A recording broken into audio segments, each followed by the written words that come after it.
Hi everyone, I'm your host Abidali from the UL English په پښتو کې and in today's lesson you are going to learn how to speak English language in angry mood. یعنی نن په درس کې به تاسو داسې الفاظ او جملې زده کړئ چې د هغې په مدد سره به تاسو په غوسه کې انګلیش ویلی شئ. یعنی اوس به تاسو په غوسه کې هم انګلیش ویلی شئ. که چېرته تاسو مخ په مخه چا سره وایئ مخامخ، یا تاسو په واتس اپ میسنجر ایمو باندې چا سره په غوسه کې خبرې کوئ، نو د دې الفاظو د جملې په مدد سره به تاسو د خپلې غوسې اظهار په اسانۍ سره کولی شئ. نو راځئ دغه ویډیو وګورئ او انشاءالله تاسو ته به ډېر خوند درکړي. Come what may, I won't give you money. چې سم وشي زه تا ته پیسې نه درکوم. لکه پښتو کې چې موږ وایو چې په یو قانون هم درته پیسې نه درکوم، پیسې به رانه د سره هم نه ګورې. نو په انګلیش کې ویل کېږي come what may, I won't give you money. اوس په دې سنټنس کې come what may د دې مطلب دا دی چې څه هم وشي، او دا تاسو په هر ځای کې استعمالولی شئ. د هر سنټنس په سر کې استعمالولی شئ په کوم ځای کې چې تاسو ته ضرورت وي. I won't give you money. د won't چې کوم دی دا د will not مطلب د will not او د won't یو مطلب دی، او دا اشاره کوي د فیوچر ټینس طرف ته چې زه به تا ته پیسې در نه کم. Come what may, I won't give you money. زه ستانه نه یریږم. I'm not afraid of you. I am یا am not afraid of you. زه ستانه نه یریږم. He is afraid of you. هغه ستانه یریږي. He is afraid of you. د سنټنس مطلب دا دی چې هغه ستانه یریږي. د afraid مطلب دی یریدل یا ویریدل. ته ما ته ګوتې هم نشې راوړی. You can't even touch me. You can't even touch me. لکه موږ چې خلکو ته وایو چې ته به ما ته ګوتې هم رانه وړې، ته ما ټچ کولی هم نشي. تاسو یو کس هسې ووایي چې زه به ته ووهم، تاسو ورته ویلی شئ You can't even touch me. ته ما ته ګوتې هم نشي راوړی. You can't even touch him. که چېرته ورکې هم راغی نو مطلب یې شو هغه، یعنی هغه ته به ته ګوتې هم یو نسې. Do it if you are bold enough. وکړه که نه که زور درکړي وکړه. کله مونږ خلکو ته وایو که نه که همت درکړي که زور درکړي نو وکړه.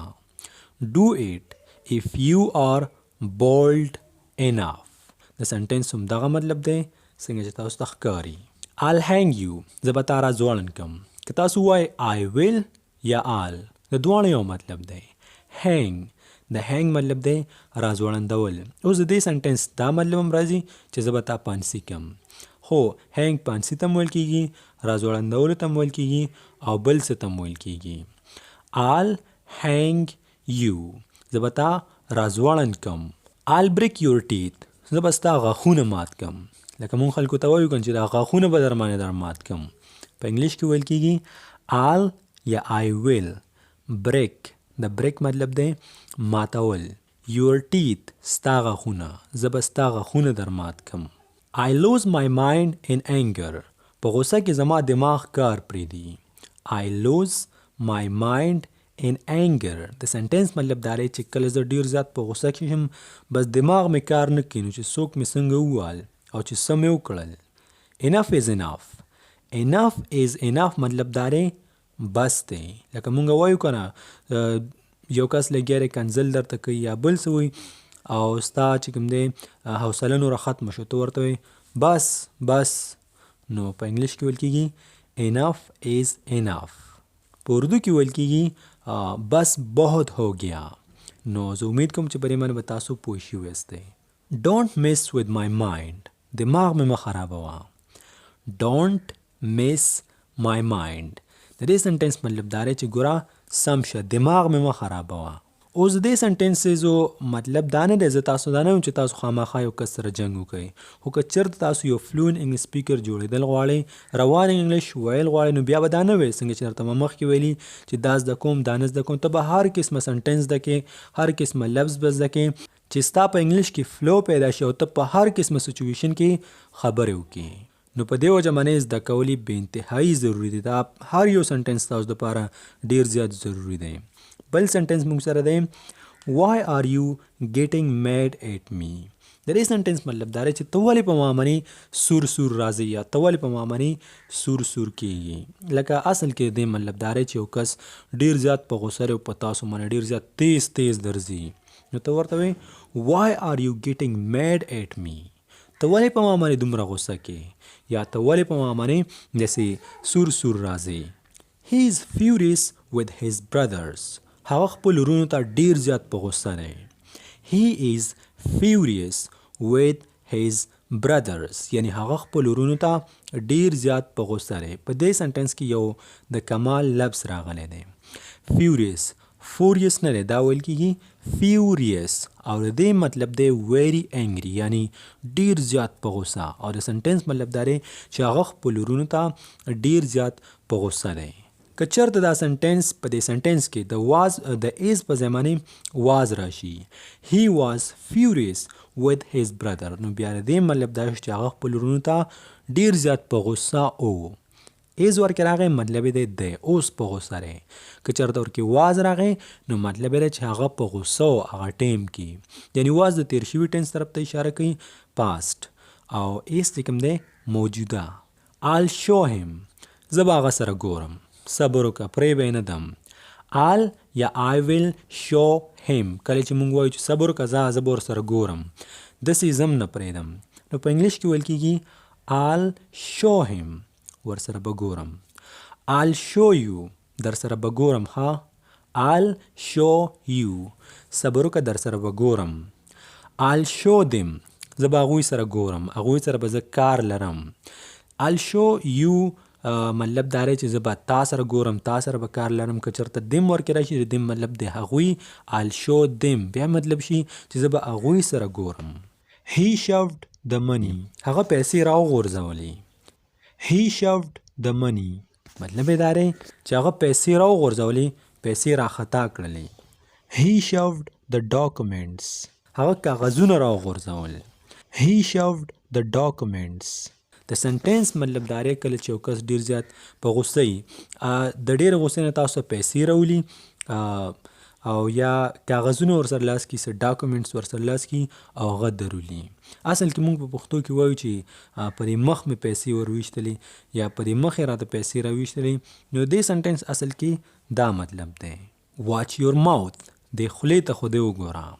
واچ یور ماوث د دې سنټنس مطلب دا دی چې ته خو دې خولې ته لږ وګوره. Who says، څوک وایي.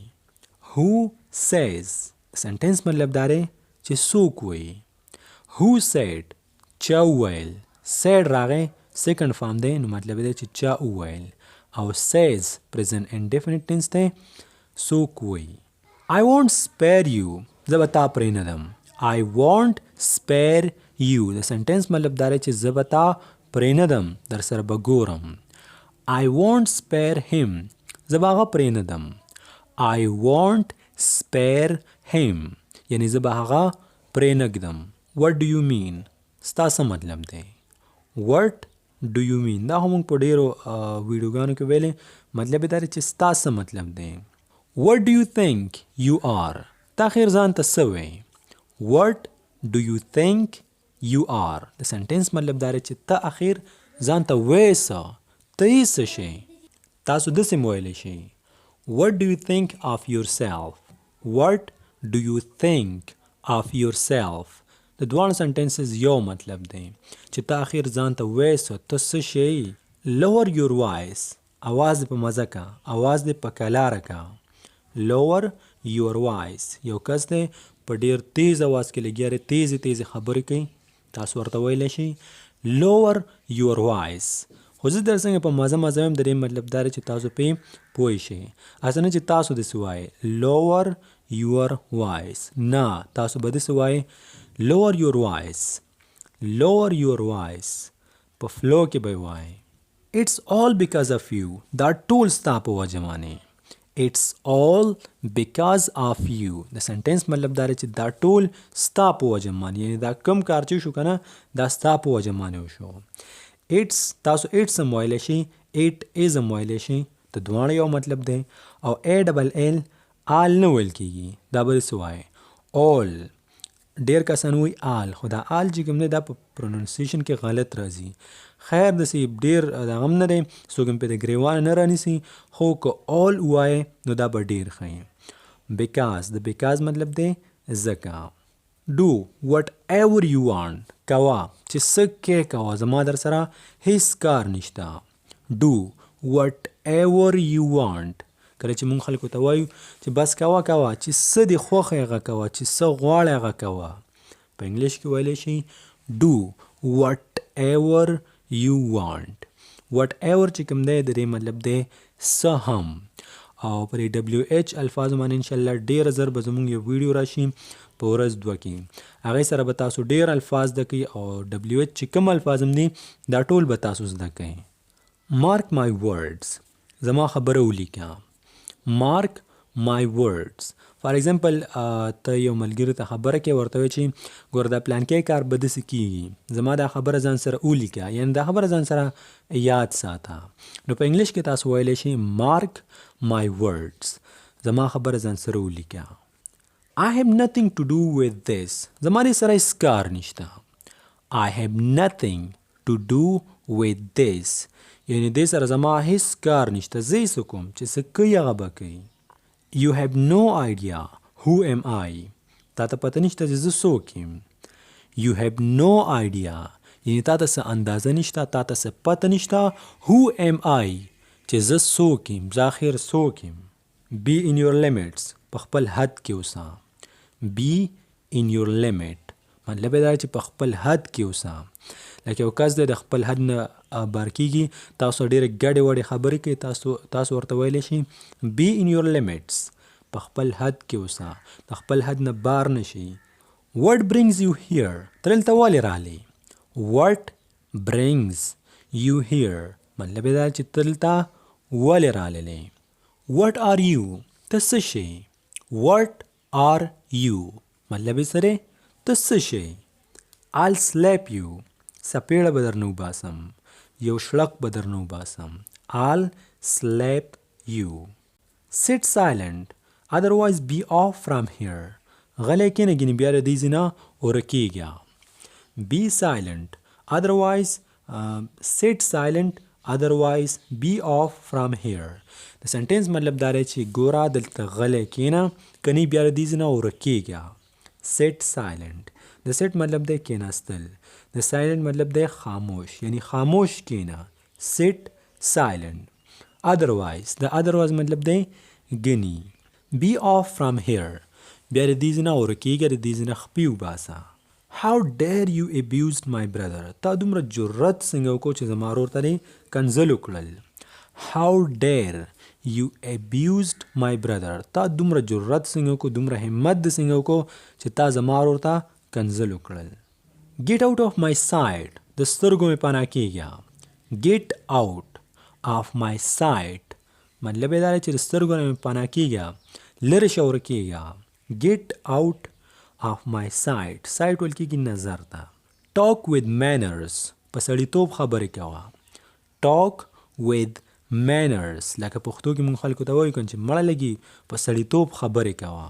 نو په انګلیش کې ورته تاسو ویلی شئ talk with manners.